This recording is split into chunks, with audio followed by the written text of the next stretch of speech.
This one for them hood girls, them good girls, straight masterpieces. Well, no, not really. This video is not only for them girls, but also for them and for everybody else, of course. Hello everyone, by the way, how are you? Snowed in already or still enjoying the sun? Weather is weird, man. So this video is kind of a new thing for us, but also not entirely new. It's a part of our series about all kind of talented people surrounding our favorite music. A while ago we were telling you about photographers, designers and artists, and recently we've got some sort of request from one of our friends to talk about music producers. And the thing is, we really fucking love producers. It's a little bit weird to say it here. In Russia, music producer is a very different kind of person. Basically, it's just a businessman who has lots of money and have a company or like a label and make all sorts of copycat tunes with one-hit wonders. But we don't love this kind of producers. I mean, we do appreciate the talent for making money, but it has nothing to do with creating natural music, art. We love producers who really bring something new, create their own sound. It's like when you hear the song and you know exactly who it was produced by. It doesn't even matter who sings in it. Also, it's kind of hard to talk about it with people who are not really that much into music. No snobism here or anything like that. But not a lot of people seem to care about producers unless they're famous performers as well besides the producing. But even then, they're not really recognized as producers of other things. So that's why we decided to make videos about our favorite producers and to talk about them here, not only with each other. And we're starting with probably one of our most favorite producers ever, Mark Ronson. We've been mentioning him here and there quite a lot of times, but we finally found an excuse to make a whole fucking video just about him. And you'd probably think, you're supposed to talk about indie stuff. Mark Ronson is quite the opposite of that, but it isn't exactly right, not quite. Mark Daniel Ronson is an English musician, DJ, singer, songwriter and record producer. All that jazz, but he actually started as a DJ, quite a common thing among the producers. He has this really cool creative family, and since he was a little boy he was surrounded by musicians and artists. Moving from London to New York, he started to DJ in all sorts of famous nightclubs of the city, making a name for himself. His first producer offer sounded kind of like this: "I'd like this album to sound as one of your DJ sets." Mark is known for loving classic, old hip-hop, R&B and jazz. Living in New York is a big influence for this. But being originally from the UK, making him to acknowledge all the great British rock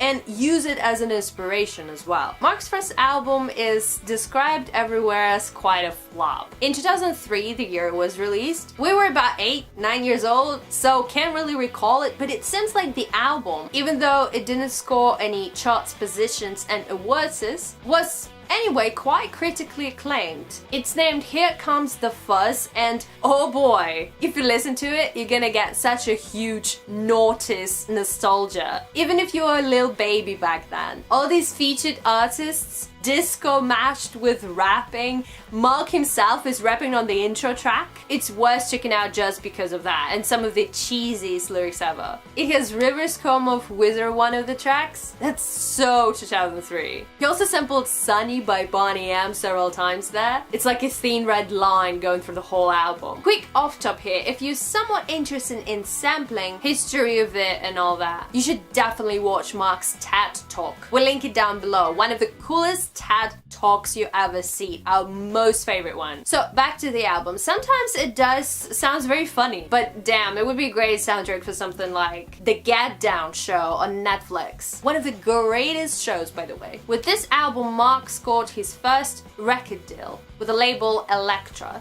And 2 weeks after releasing Here Comes the Fuzz, Elektra Records dropped him. Well, you never really know what's gonna make to the top, right? After all that, I think he kind of decided to fade away a little and started producing songs for Christina Aguilera, Amy Winehouse, Lily Allen, Robbie Williams, and lots of other amazing people. You know, the small things. All this led to his second album / compilation of singles of some sort, featuring such great and legendary tracks. Yes, legendary. As Oh My God with Lily Allen, jazzy version of Britney's Toxic, amazing track Valerie with Amy Winehouse. It's not Amy Winehouse's track. A lot of people think it is. It isn't. The only one I know featuring Robbie Williams, and even a version of LSF with none other than Kasabian, which sounds so good. The album is called Version and was released in 2007. Also in 2007, Ronson received his first Grammy Award nomination for Producer of the Year Non-Classical for his work on Amy's phenomenal album Back to Black.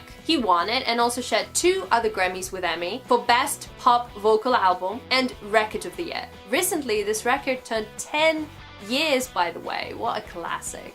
It's a little bit weird to add this info now, but we felt like we need to share this with you. On one of our all-time favorite TV shows, Nevermind the Buzzcocks, where Mark appeared several times as guest and as host as well. First time he was there in 2007, I think, and Simon Amstel was straight up trolling him about friendship with Amy, joking that Mark turned her into a Bad Habits compilation thing. And well, as Mark stated back then, trumpets and drugs have always come hand in hand. What a legend. Around that time, Mark worked with Adele on her debut breakthrough, still my ultimate favorite, album 19, specifically on a single called Shoulder. Also in 2008, he produced a whole KAISER CHIEFS album, Off With Their Heads. So indie it hurts. It's kind of pity that he didn't produce the latest record.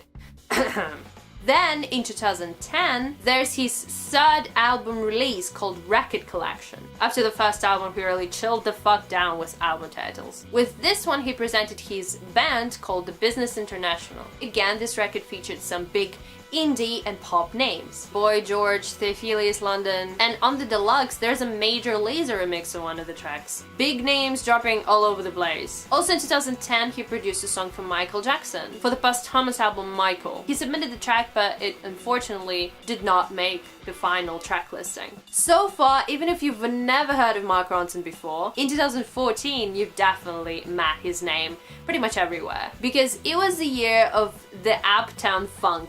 Almost 2 years have passed since the single release, but it still sounds so fresh and always brings you to dancing. Uptown Funk reached #1 in the UK and US singles charts, became the all-time most streamed track in a single week in the UK, having been streamed almost 3 million times in a week, and reached the top 10 in nearly every country it charted. In February 2015, the song won Ronson the Brit Award for British Single of the Year. As on June 5th, 2016, the song's music video on YouTube has passed over 2 billion views. And of course, he and Bruno Mars have received Grammy for Record of the Year and for Best Pop Duo Group Performance. I really don't understand how is it possible, and after this some people still didn't know about Mark Ronson, but some surely did not. So Uptown Funk was featured on Ronson's 4th and latest album, the Uptown Special. He dedicated this album to Amy because besides working together, they were actually quite good friends, and he of course admired her incredible talent. Uptown Special is this very chill album, very jazzy, very groovy, featuring none the other than Stevie Wonder on a couple of the tracks, and also another very lovely man, Kevin Parker from Tame Impala, according to Mark, his favorite rock band. Yeah, Uptown Funk is great and all, but Daffodils? Oh my god. Like, the best song ever, honestly. So summery with this trippy synths and groovy bass. Fucking Falls making the way even in this video with their cover of this song. They were listed on vinyl for the Record Store Day this year. We talked about it in one of our videos, and we actually have this vinyl in real life. We also were lucky enough to hear this song Daffodils performed live at Melt Festival this summer. Thanks Lord Jesus, Tame Impala plays this track live on the headline sets. It's so beautiful. Ooh, it's been a lot of information, but don't worry if you managed to make it till right now. You can watch it till the end. What's left in Mark's recent work? Kind of noticeable, let me say that. Lady Gaga's 5th album, Joanne, is a debatable masterpiece. We even did a first listen reaction video on it and it got so much negative feedback. Wow. Wow. If you can call it a feedback. Unbelievable. I just honestly love people so much. That's what you get for the honest opinions. But in all seriousness, what happened was we really had high hopes on it since Mark Ronson was stated as one of the main producers, the main producer of the thing. A bunch of other very talented people are featured there too. But unfortunately, it doesn't really make the record the greatest one. But at least we can thank it for all of the really cool Perfect Illusion promotion and the video with flawlessly looking Mark playing guitar solos. Perfect Illusion. I mean, Mark, he wasn't named one of the GQ's 50 best dressed British man for nothing, you know? Overall, we just really love Mark Ronson besides some of his flops and questionable collab choices. He's crazily talented and passionate in his work, and also very handsome. He's 41, but for most of the times he looks like he's 28. It should be illegal. So we hope you liked our first try in talking about producers. If you have any questions and or suggestions, and if you want us to talk about your favorite producer, then comment down below or hit us up on any social media. All the links can be found in the description. Like and share this video with someone who you think should know more about their favorite music's production process and the people behind it. Little monsters,